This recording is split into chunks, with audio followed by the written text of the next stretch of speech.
내 누군 줄 아니? 돈 받으러 왔는데 뭐 그거까지 알아야 되니?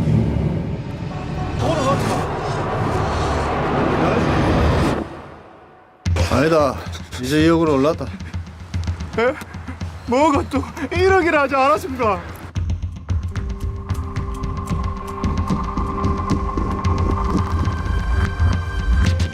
인치료는 110만 원이라고요?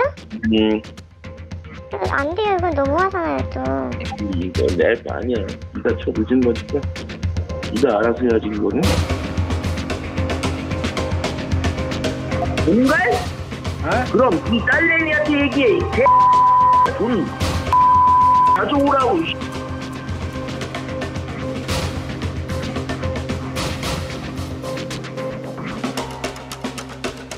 자, 오늘 장첸 무조건 잡아야 돼. 실수하면 안 돼. 예.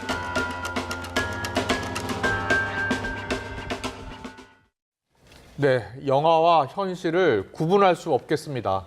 빌린 돈 40만 원이 1년 뒤에 7억 원으로 불어난다는 게 이해가 가십니까? 일명 강실장 조직이라고 불리는 불법 사금융 범죄 조직 123명이 최근 경찰에 검거가 됐습니다. 네, 이 일당이요. 급전이 필요한 서민들에게 돈을 빌려주고 시간당으로 연체 이자를 내야 한다고 협박했습니다.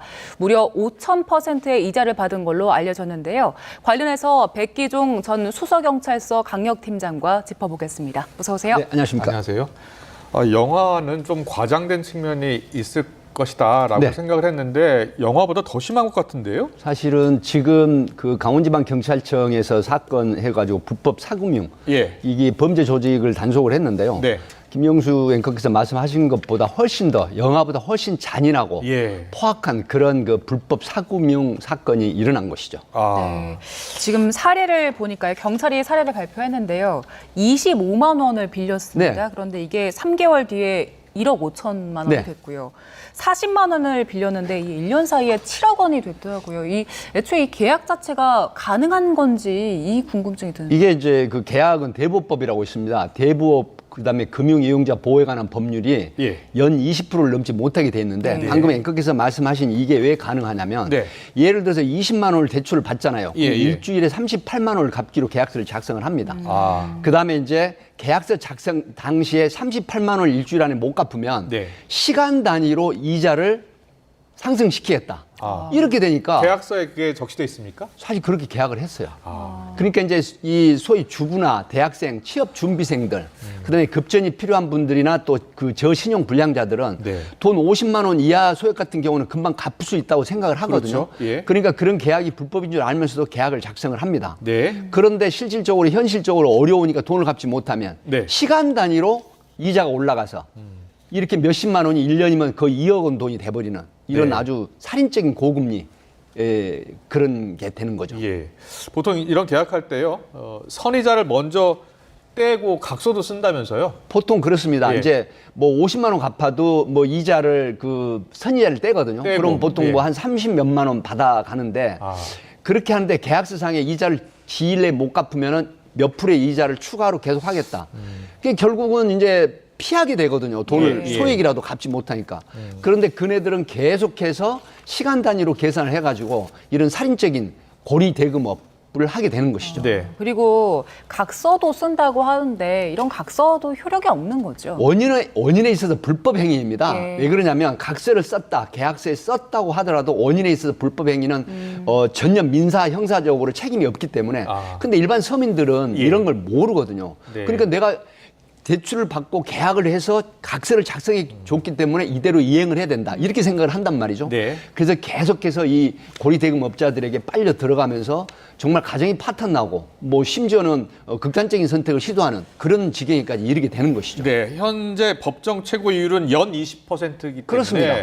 이거를 더 많이 받으면 무조건 불법이에요. 계약서를 그렇습니다. 썼다고 하더라도 의무가 없죠. 그렇습니다. 지금 예. 우리 ITN 시청자분들이 이걸 이해를 하셔야 되는데 원인에 있어서 불법적인 계약이기 때문에 지킬 의무나 책임이 전혀 없습니다. 예, 예. 그렇기 때문에 만약에 이 불법 채권 취심을 하는 경우는 이 계약서나 계약을 했다고 하더라도 바로 경찰서 지능범죄수사팀 같은 데 신고를 하게 되면은 예. 이 가해자들 소위 불법 채권 취심을 하거나 그다음에 불법 대부업자들을 단속하는 근거가 되는 것이죠. 네. 그런데요, 이 범죄 조직이요, 대출금을 다 갚아도 다 갚아도 추가 이자 연체 있다. 뭐 이렇게 협박을 하나 봐요. 그러니까 이제 대출을 받았던 사람이 분명히 이자를 갚았는데 예, 갚았는데도. 별도의 함정을 만들어 놓습니다. 그러니까 그 계약서 위에 별로 특약사항이라는 걸 만들어 놓습니다. 그래서 지정된 시간 내에 못 갚았다라는 어거지를 쓰는 거죠. 그렇게 해가지고 번갈아 가면서 협박을 하고 그다음에 이자를 더 내야 된다. 이런 식으로 하니까 결국 사회에 알려지거나 또 법에 대해서 상식이 없는 이런 분들이 계속해서 고난을 당하는 그런 형태가 되는 거죠. 네, 네. 이 일당이 실제로 보냈던 협박 문자를 좀 보려고 하는데요. 예, 저희 자, 아까- 문자를 좀 보여드리겠습니다. 예. 그 지금- 문자를 보면요. 이 갓난아기 사진을 첨부해서 네, 앞서 사진도 보이던데요. 예, 예. 사진을 좀 보여주십시오. 그 내용을 보면 돈을 갚아라. 정확히 모든 추심이 3시에 시작된다. 그리고 말로 안 한다. 라고 지금 협박을 하고 있는 거잖아요. 근데 직접 이런 수사들 과거에도 많이 하셨잖아요. 이런 협박 정말 많이 하니까. 지금 실질적으로 현재는 이게 불법 채권 추심에 대해서 굉장히 강력한 단속을 하거나 처벌을 하거든요. 네, 네. 지금 우리 정부에서도 금융 관련한 곳에서 올해 10월 달까지 일제 단속을 하는 중입니다. 네. 그렇기 때문에 지금은 굉장히 잦아들었지만 그럼에도 불구하고 신고를 하지 못하도록 안전장치를 마련해 놓습니다. 예. 뭐 예를 들어 신상 정보를 미리 마련해 놓고 준비해 놓고 협박을 한다라든가 은밀하게 뭐 추수를 한다라든가 이런 부분이 있기 때문에 실제 피해가 있어도 신고를 못하는 경우가 많은데 이런 게 지금 전국에서 수백 개 정도의 조직이 있는 걸로 밝혀지고 있고 예. 금감원 통계를 보면요 작년만 해도 6만여 건이 불법 사금융 피해 신고가 들어왔거든요. 그렇다고 하면 이런 통계를 봤을 때 전국에서 수백 개 불법 사금융을 하는 조직이 있다 이렇게 볼 수가 있겠습니다. 네. 지금 저희가 그래프로 좀 보여드린 내용을 다시 한번 보면 오후가 됐으니까 넌 따블이 됐다 이렇게 네. 표현을 하고요. 그 협박을 이렇게 합니다.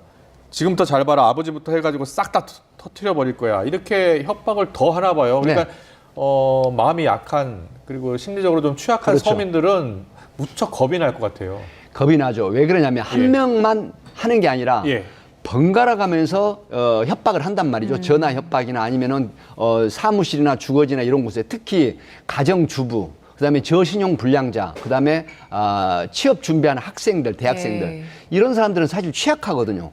그렇기 때문에 이런 협박을 하게 되면은 신변의 위협을 느끼게 되고 혹시 내 가족에게 어떤 피해가 오지 않을까 이런 생각을 하게 됩니다. 그래서 신고도 못하고 계속 고리대금을 갚아 나가는 결국 이런 피해가 반복되는 것이죠. 말도 안 됩니다, 정말. 그 예. 당사자 협박하는 것도 물론이고 그 주변 사람들에 대한 협박도 한다는 겁니까? 그러니까 이제 주변 사람 협박은 어떻게 하냐면 예. 계약서를 작성할 때 당신이 돈을 못 갚으면 누가 갚아? 그러면 우선 급전이 필요하니까 우리 어머니 아버지도 계시고 누나 동생 오빠 있다. 이게 가족을 공개를 해요. 예. 그러면 합법적으로 할 테니까 너가 그 신상 정보 공개 전화나 주소나 이걸 알려줘. 그러면 그걸 전부 다 작성을 해놓습니다. 그렇군요. 그래서 만약에 이 사람이 무서우니까 이제 연락을 안 받잖아요. 예. 그럼 그 가족들을 번갈아 가면서 전화하고 찾아가고 이러니까 이 피해가 점점 눈덩이처럼 불어나고 그다음에 갚지 않아야 될 돈 이자를 갚게 되는 이런 부작용이 생기는 것이죠. 자, 어떤 조직인지 좀 살펴보겠습니다. 해당 조직이요, 모두 123명이라고 합니다. 123명.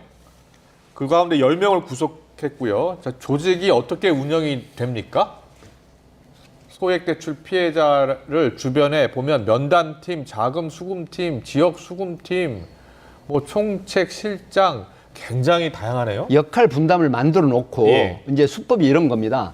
조직원 간에도 텔레그램으로 연락을 합니다. 네. 그리고 총책, 30살 먹은 총책은 누군지 알 수도 없게 하고 그다음에 같은 조직원끼리도 서로 대화를 못하게 하죠. 그러니까 부여된 일만 하는 건데 뭐 충청도라든가 아니면은 서울이라든가 이런 곳에서도 전혀 조직원끼리는 대화를 못하게 막아버리는 거예요. 그리고 텔레그램 통화를 하거나 텔레그램으로 메시지를 주고받으면 범행이 끝난 후에 바로 폭파 시켜버리는 이런 형태로 하기 때문에 사실 텔레그램 추적은 사이버 수사에서 하지만 쉽지 않거든요. 예. 그러면서 시간이 흐르고 그러면서 피해는 눈덩이처럼 불어나고 그렇군요. 이런 부작용이 계속해서 반복되는 것이죠. 예, 설명해 주신 대로 서로 조직원들끼리도 대화를 못하고 서로의 정체를 모르고 텔레그램 방으로 대화하면서 그걸 폭파해버리면 네. 이거 어떻게 검거가 된 겁니까? 그럼에도 불구하고 이제 그 추적을 하게 됩니다. 그 텔레그램 통화를 하거나 메신저를 한다고 해서 추적을 못하게 되면 범죄 원상이 되잖아요. 예, 예. 그 사이버 수사 기법이 있기 때문에 이걸 전부 추적을 합니다. 그리고 또 하나는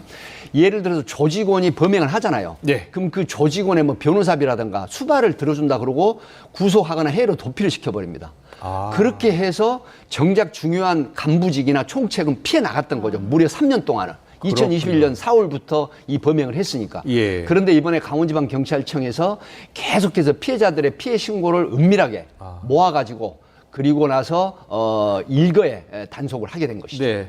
지금요, 비슷한 피해를 당하는 분들, 당하고 계신 분들도 많으실 것 같아요. 네. 어떻게 대처하는 게 좋겠습니까? 실제로 많습니다. 뭐 저도 일선에서 많은 그 수사 경험이 있는데 절대로 움츠리지 마시고 네. 가까운 경찰서 지능범죄 수사팀에 가서 먼저 신고를 하십시오. 먼저 신고하고. 그렇게 되면 네. 피해자 보호 프로그램이 작동을 해서 누가 신고했는지를 모르게 합니다. 아. 그리고 그 첩보에 의해서 모아가지고 수사를 하게 되면 불법 채권 추심이라든가 이 대부업법에 관련된 위반자는 확실하게 해서 영장 청구를 해서 구속을 할 수가 있고 예. 그다음에 갚아야 될 돈을 하나도 갚지 않아도 됩니다. 네. 이거는 법적으로 전혀 원인에 있어서 자유로운 무효이기 때문에 그래서 갚지 않아도 되는 돈이기 때문에 걱정 안 하셔도 됩니다. 원금 말고 이자는 안 갚아도 아니 된다. 원금도 갚지 않아도 됩니다. 왜 그러냐면 기존에 갚았던 이자가 있잖아요. 근데 이게 다 불법으로 사채 이자가 고금리 이자가 됐기 때문에 원금 이미 갚은 걸로 됩니다. 네. 그래서 오히려 그 사람들 상대로 손해배상 청구 소송이나 그다음에 이자 제한법에 의한 추심을 오히려 이쪽에서 받아낼 수가 있습니다. 근데 앞서 가족들 연락처를 다 갖고 있다는 거 아닙니까? 보복할까봐 더 겁이 나실 것 같거든요.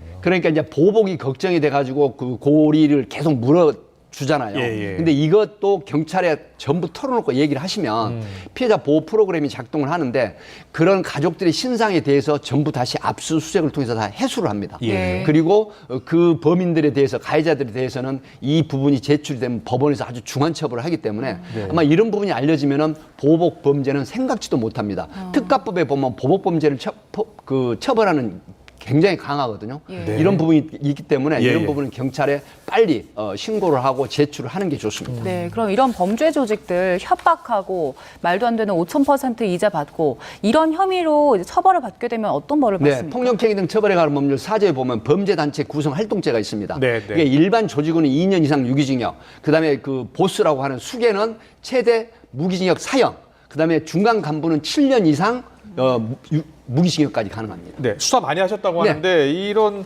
범죄 조직이 계속 기승을 부리고 있는 이유가 있을 것 같아요. 이거는 바로 돈입니다.